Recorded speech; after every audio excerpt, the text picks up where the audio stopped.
Welcome to Straight Out of Savannah, Talking with Tammi, a podcast that showcases people you may not know who are choosing to use their gifts to inspire and move the planet.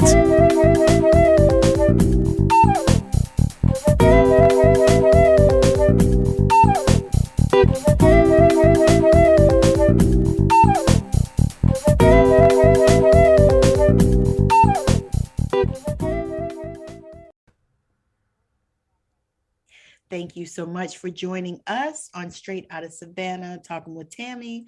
My guest, Adriana Monique Alvarez, is here, and I'm super excited that she has chosen to join us to have this conversation on Straight Out of Savannah, Talking with Tammi.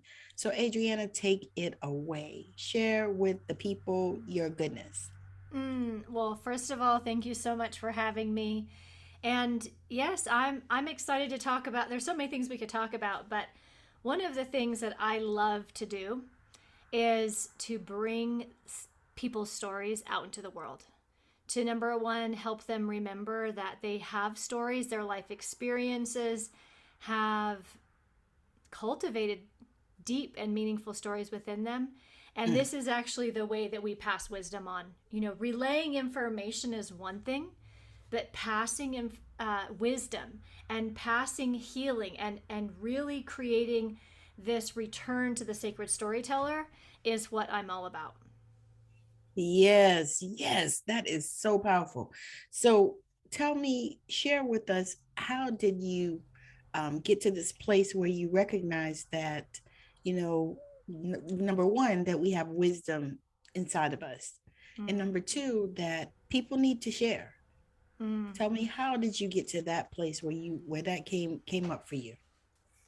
I would say the first time that I really recognized this is after I graduated from high school. I was that straight A student that everyone expected to go to college, and instead of going to college, I went overseas as a volunteer.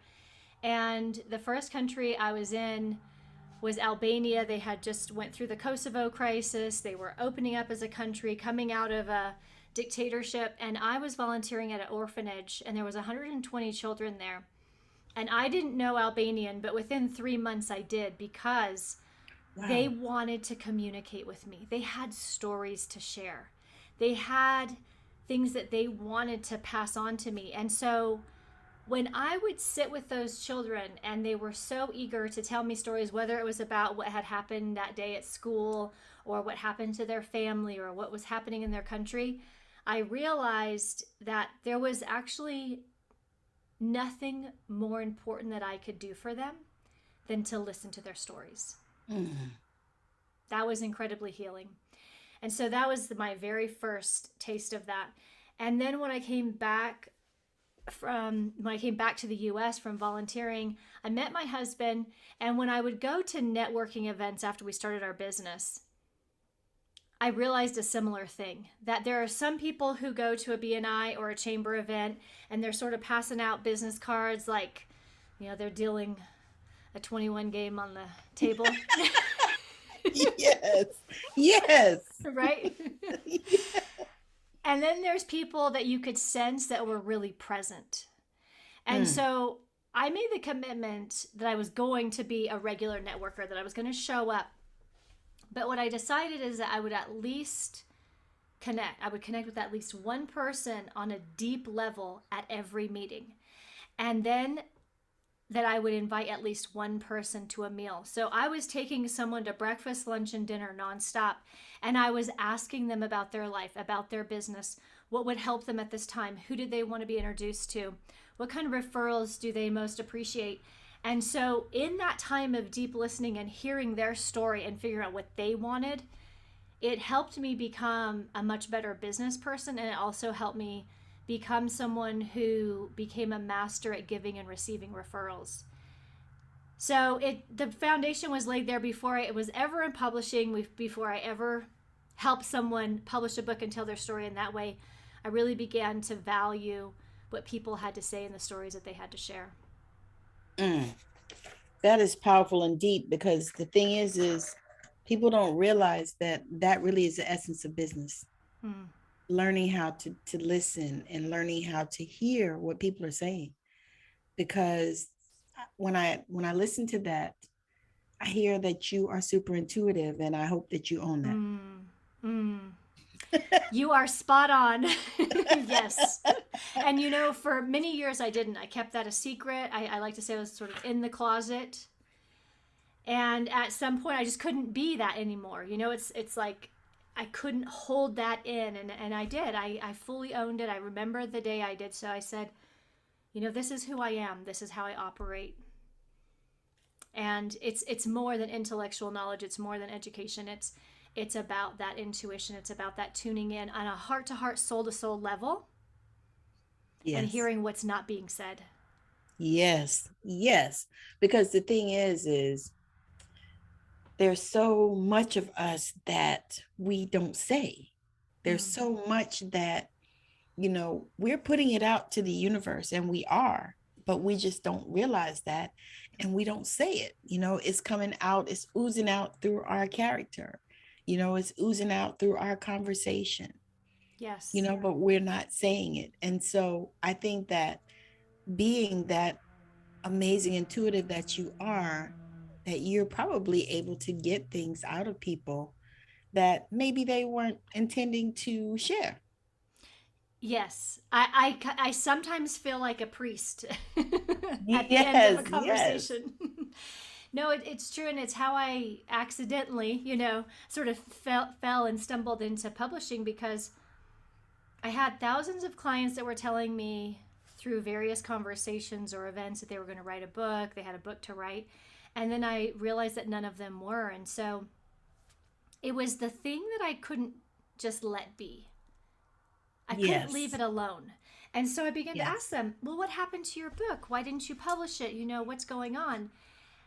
And they all told me the same thing. It's very intimidating. It's a whole nother world. I have to keep my business running. I got to keep raising the kids. And now I got to figure out the publishing world.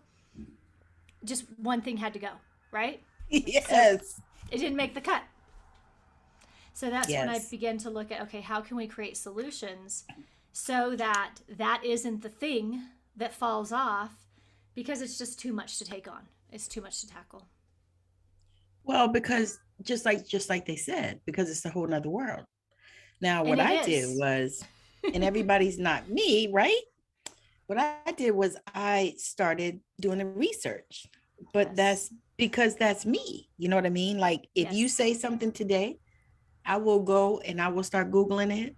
I will put it in the greatest search engine of the world, YouTube, Yes. and I'll go to Google and YouTube University, because I was that student like you, straight A student, went to college. I did go to college for a couple of years, but I just bounced around. I went for different majors. I didn't know what the hell I wanted to do. I mean, I kind of sort of, it's like when you get there, you say, okay, this is what I've been saying all these years, but I don't want to do that, you know? Yes. And so, and didn't never finish, but bounced around, did a few things, and then, started popping puppies. So I understand that when you say that, because the thing is, people see one thing, but you see something else. I Mm. mean, about you. Yes. Like people might have seen, oh, she'll go to college and she'll be a blah blah blah blah, and she'll study blah blah blah blah, but you're not seeing that. You see something else. And I have to give you kudos for actually, taking that trip, Mm. because it sounds like when you took that trip, it opened up your world. Oh, it so did. And I was that girl. I was that girl that everybody saw a path for me. And I didn't want that path. I didn't see myself on that path. That path would not have brought me joy. And the one that I saw myself on, they could never imagine, oh, you can't handle that. That's dangerous. That's out of your league. What are you thinking? You're going to travel alone as a female at 21 years old to a place you've never been, to people you don't know who they are, you don't speak their language. And it was then, like you said, the whole new world opened up. I grew up in a town in the middle of nowhere. We're 8 hours from any major city. It's like 7,000 people. And so I had the tiniest worldview. And I only knew myself through the lens of others. And so when I began to go out on this adventure by myself, I actually figured out I was much more capable than anyone had given me credit for. Yes. And one of the things that I like to remind, especially women of, is that when you were young or when you were growing up, there might not have been a single person who looked at you and thought, you're going to do great things, but you can do great things. Yes. And women need that. We need to hear that. It's like for me, I'm one of these people that if I saw you on the street somewhere and I passed you and you had on, beautiful shoes, or, your makeup was just flawless and it looked amazing. I'm one of these people that would walk up to you and say, girl, you are slaying that look. Yes. Or those shoes are bomb. I mean, like I seen a girl the other day. Oh my God, she had the most amazing shoes. They were so cute. They were heels, so they were almost looking like hooker heels, but they were cute. Yes. And I told her, I said, girl, you are wearing those shoes. They look so good on you, but that's something that I do because I believe that, women need to hear compliments and they need to hear it from other women, and not, not that I'm trying to pick anybody up. You know what I mean? Not in that way, not in a sleazy way is what I say, but in a way that makes her know that women appreciate, her, her for whatever beauty she has for that day. And that's something that, I just truly believe that we need. Yes. Because men get it, but they get it in subtle ways. Like when they go to the gym, when other men look at them and stuff like that, even if they're not gay or anything like that, they appreciate it because somebody is appreciating the work that they put in. Yes. And women need that as well. And not only just at the gym, which if I went there, I would do the same thing. Like, girl, you look so good, And I think I just really truly believe it's because we need that, especially now in this world with everything that we're going through. Absolutely. So, and what you do is like amazing. So I have one question. What was your first business? That was the one thing. Yes. What was your first business? The very first business is my husband and I, when we sat down to put together a business in 2009, which was not an ideal. Like, nobody would have said, this is a good year to start a business, right? The stock market crashed. Right. People would have said, probably you want to wait on that. You might want to get a job. Yes. Go get a job right now. Yeah. Right. That's what everybody told us. And so we were talking one day and I said, I know what we can do. I know baby boomers because I know my parents. Both of my parents have owned a business my entire life. My mom's celebrating 40 years in business this year. Wow, how nice. Oh yeah, my dad's been in the lumber business for maybe a little bit longer than that. And so I said, I know baby boomers. I know this market, and I know they don't know how to use the internet. I know they don't know how to use social media, and they have their own methods, but the world is changing. And the online methods are going to matter. And so I began to go to these events, and I used to have these conversations and just asking, just gathering information. Do you have a profile on Facebook? Do you have a profile on LinkedIn? What are you doing with your website? How do you collect leads? Are you sending out emails? And all of them were like, oh no, that stuff makes my head hurt. So what I did, because of the circumstances, I knew that I had to focus on businesses that were solid, rock solid, very established. They had at least $1 million in revenue. The owners had investments. They had good cash flow, because I didn't want my services to hurt them or crunch them, especially given what was going on in the world. So I focused on the people who were doing really well, in other words. And I created solutions based on the things they told me they were not good at, that they were overwhelmed by, that they weren't willing to learn. And so I would present to them this proposal, and boom, I would walk out of every meeting. Back in those days, it sounds funny now, with a check. And we had long-term clients because they just knew, they began to see how the world was shifting. And it began to work for them. They really got a whole new stream of leads and business through the internet. And so that was how we originally started. And we did that for 7 years until I had 2 babies in 12 months. And that's when a huge transition happened. So are you still doing that business or no? No, no. That one completely evolved. I think it was probably about a year or two after the boys were born that the last of those clients, we sort of referred them out to other people. And what I began to focus on was just the business consulting, because at that time we were doing done for you services, which is, more intensive. And I now had 2 babies in my arms. And so we switched to consulting. And so I came online, came into the world of social media. Before that, I had no idea about, all the things that you could do online and all the people you could meet. And so I created a mastermind and I began to do business consulting. And so once a week, I had a 1-hour call with that one group. And then outside of that, I was being a mama. And as the boys got bigger and more independent, then I began to add services. And then it was 2 years ago that I started the publishing company. That is like so much fire. And how many books have you published with that company so far? Let's see here. 7 myself. So 7 multi-author books. And I've also worked with solo authors. And then I think we're probably right around 40 or 50 publishing houses that we have helped create. That is so powerful. That is so powerful. Yeah, we're going to probably have a conversation later, you and I. Okay. Sounds good. Because that's something that I'm feeling because I know how it feels. It's like, you're in the middle of this, you have something to say, but you got to figure out, who can help you, or, if you even need help, and if you can get the help that you need. So do you do like, so would you call yourself like a hybrid publisher, or are you a complete publisher, or how does that work? Good question. So we do so many different types of projects. For example, like I've produced these 7 books, and one of them is a USA Today bestselling book. But there's books that we have helped others produce.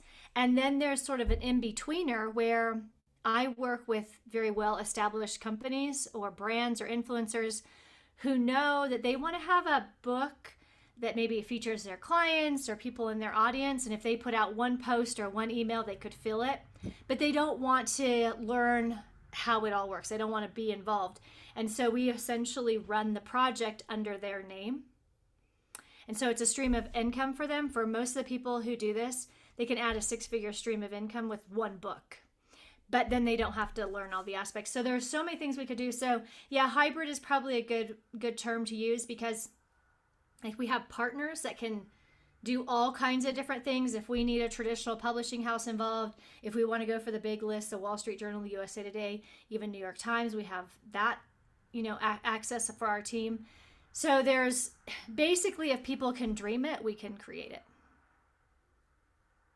That is awesome. I like that. I got to write that down. Yeah, there's so many possibilities. Yes. And the thing is I like the fact that you can bring them in, you can listen to them, and you can hear what they're saying, and you can hear what they're not saying. So I can almost hear your consult, like you can listen to what they're saying, and how they're talking about what it is that they do. And if you do it on Zoom, like I love to do, you can see their expressions.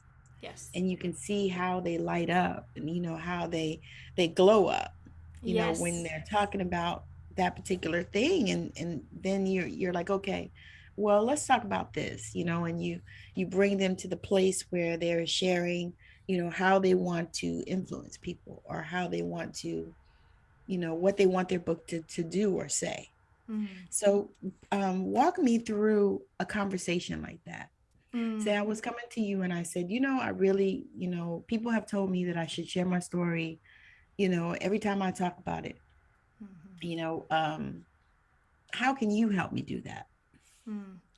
Well, typically I look for a couple of things, because what I have found, especially with solo authors, is that because writing a book is such a transformational experience and it brings us face to face with all of our fears, with our past, our present, and our future, I make sure that that person who's sitting across from me is ready and sure to their core, to their bones, that they are in fact meant to be a channel for this message, that this is part of the gift that they give to the world.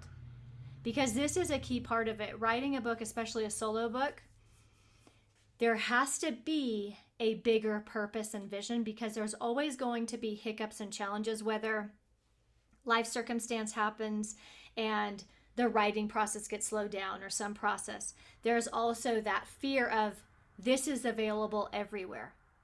That one aunt or that one neighbor who's friends with so-and-so, like anyone and everyone could read it. And so coming to terms with the fear of really being seen and heard on a large scale. So that's the first thing that I do. Is this part of a bigger purpose? Do you know that this is part of why you're here and what you were born to do? And then I began to look at what's the most important aspects. What would make you say this was so fulfilling at the end? What needs to be there? What's not as important? So we began to prioritize and look at what really matters for that particular person, because it's such a spectrum. The other thing is as you mentioned, that part that's not being said, most of the time in these calls, I help them give themselves permission to be big. Most people are living a smaller version of themselves than they could be.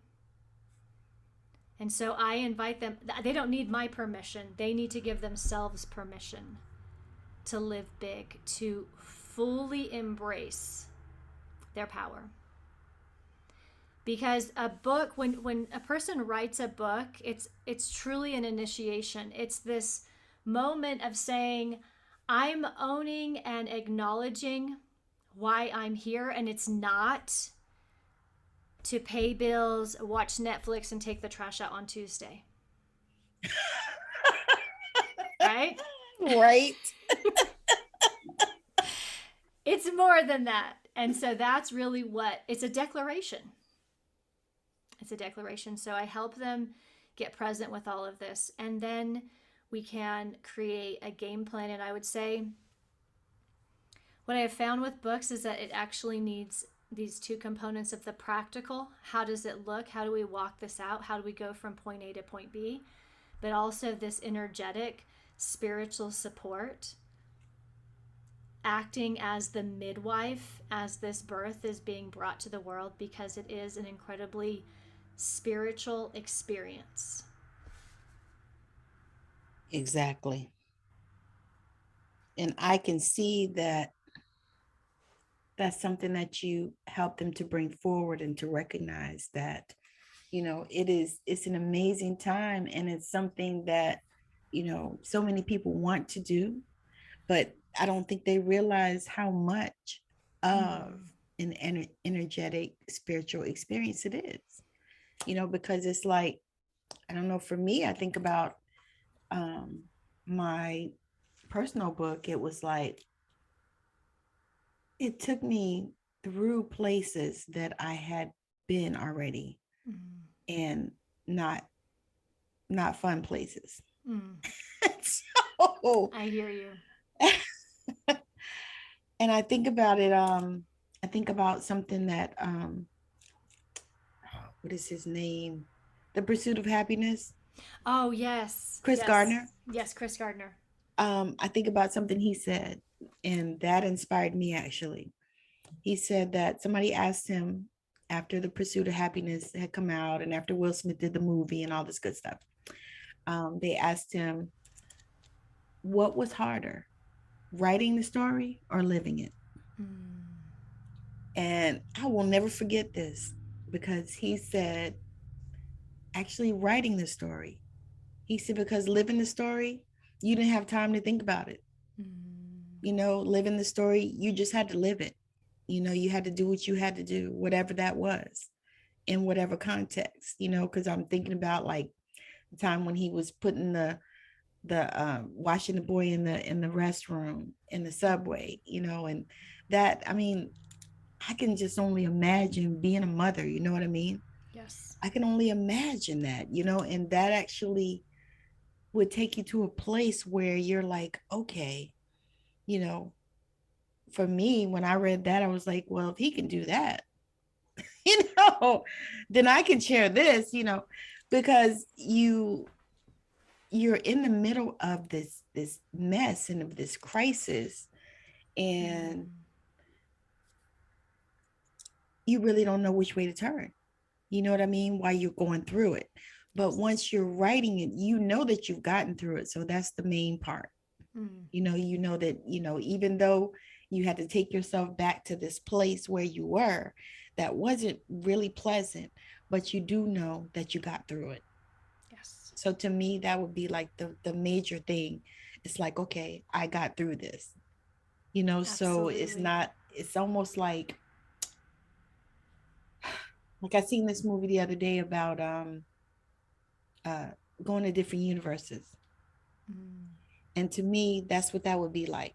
It's like going back to that particular universe where, this particular thing happened or these particular things happened or whatever. And so you take yourself back to that universe, so that you can write it, so that you can share it. Yes. So that you can, in my case, I wanted to bless and inspire people. I wanted people to know that, you can go through anything and you can still come out on the other side. You don't have to be evil. You don't have to be hateful. You don't have to have all this bitterness. You don't have to have all these diseases because you have, created them and brought them on yourself because of how bitter you are or hateful or, all these things. And so that was something that I thought about. What do you encourage your clients to consider as they are thinking about writing this book? What are some things that you say, you might need to think about this? So you said a big one that I often tell my clients is are you ready to be a blessing to the world? Are you aware of the people that you're meant to serve through this message? And then also, what do you want to happen after the book? Because a lot of the focus, rightly so, is on writing this book and editing and formatting and getting it to Amazon and hitting bestseller. But the truth of the matter is the real journey starts once that book is here. And what are we going to do once it's available and once people can read it? That is actually when the next plan has to start. And I find that most people, they'll write the book and they'll release the book and they'll launch it and they'll celebrate, and that's the end. And so this is one of the big things I ask people: what are we going to do after it's released? This is what has the potential to make such a huge difference, in terms of impact, income, opportunities, depending on what that person wants. Does this person want featured in the media? Do they want on podcasts? Do they want on stage? Do they want to sell something on the back end? Do they have a program, a mastermind, a retreat? Do they want to hold conferences? What type of vision do they have? And how are we going to allow this book to become the vehicle for all of that? And this is really, really key. That's powerful, because the thing is so many people out here that, are trying to help people write books. And, we see it every day on social media. Every day, somebody's pitching on what's that, Instagram. Always, swipe up here or swipe over here, and and I'll show you how to write the book and all that stuff. But what you just said was a mouthful, because there are like millions of people that are saying, okay, I'll show you how to write the book, but nobody is looking at that standpoint. And I'm not going to say nobody, but most people are not looking at it from that standpoint, and to me, that was a perfect example of how can I serve, because that's something that people are always asking, ask, how can you serve? How can you serve? How can you serve? And most of the time, we don't really know what that means, Mm. because we're trying to serve, but, we're also in business. Mm. We also have to make money because, I don't know about anybody else, but I like to eat. Right. And I like good food. Good food, exactly. And I don't like to have to worry about whether I'm gonna be able to afford it, That's So, right. so I got all of that. But as you help these people to me, it sounds like not only are you helping them to create their masterpiece, their book, their anthology, or whatever it is, you're also asking them to create the vision that they have. Mm. You're also asking them to, see beyond just, putting this book out here. Because just like you said, you can put a book out there. Hell, I put a book out in January. I mean, you can put books out there, but what are you going to do with them? Mm. And for me at that time, I wrote that book just because I wanted to do it. It was something I desired to do, and I wanted to see how the process worked because that one I actually published myself. Mm. And Yes. so I wanted to see, how this process worked and what it is that I needed to do because there are some other books that are coming through me. Mm. And I know this. Um, so as you are able to help people to not only create their masterpiece and write their book, but also help them to find their vision, Mm.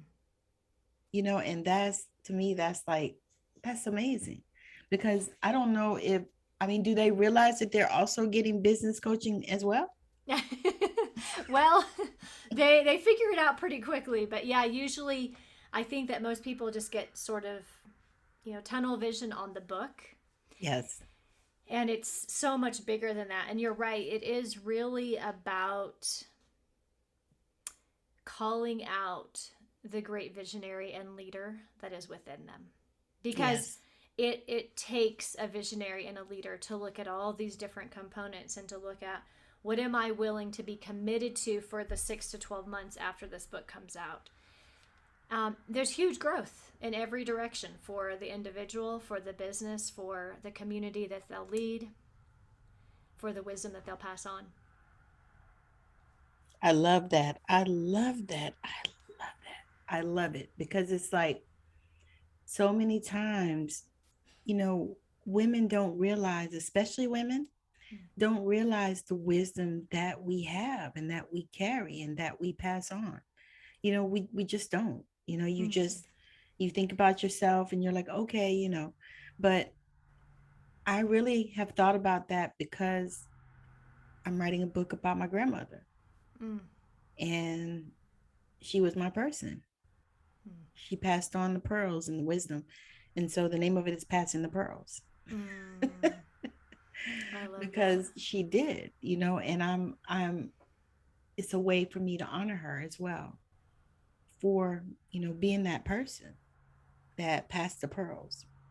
So I'm super excited that Adriana has come on to join me. This has been such an amazing conversation. I just love when people come on and they share all of this goodness with us and actually tell us, who they are, because that is really one of the things that interests me and one of the reasons why I started this show, because I wanted people to come on and share their goodness of who they are and what it is that they do in the planet and how they can help you and how they're changing the planet, because that is the thing, especially now, because we are in this season where, we need people that are ready to change the planet, ready to, you know, um, exchange one narrative for another. Mm. Because we have a lot of narratives right now. So the fact that Adriana is doing her thing and she is moving the needle toward, making the planet a better place. I really believe that. And so I want to thank you for joining us on Straight Out of Savannah, talking with Tammi, with my guest, Adriana Monique Alvarez. And so what I want her to do now is just share a little bit about, how you can connect with her and the people that she's looking for to connect with her. Mm. Thank you so much, Tammi.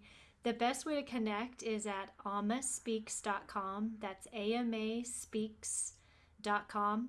And I would love for you to leave a little information there. I want to hear what's in your heart. And really what I'm being asked to do is to support the leaders that are taking us into this next phase. We are entering a new phase as humanity, as a collective. And it is really a heart-led, soul-based way of being. And so this is, I'm interested in connecting with people who know who they are and what they're here to do. If they're clear on that, then we can make magic. That's what's up. That is what's up. Making magic. I love that. I love that. If you know who you are, then you can make magic. That is powerful. So again, thank you so much for joining us. This has been such an amazing show, and I am so grateful to Adriana for joining us. And so if you are ready to reach out to Adriana and grab you a session with her to help you to decide about your book, if you are looking at, do you do anthologies as well? I do. Anthologies or books, which if you don't know, anthologies are amazing. It helps you to write a book without having to write the whole book. That's right. Which, I think is amazing, which is something that I'm feeling called to do as well. So I'll probably reach out to Adriana as well. So again, thank you so much for joining us, and I hope you have a wonderful rest of your time, your day, evening, or weekend, whenever you are catching this broadcast. So again, thank you so much for joining me, Adriana, and thank you for joining me, everyone else. Have a wonderful rest of your day. Bye. Bye. I know you've been blown away with the amazing value here today. Now go out and inspire the planet. And be sure to send us a message when you're ready to come talk about it on Straight Outta Savannah, Talking with Tammi.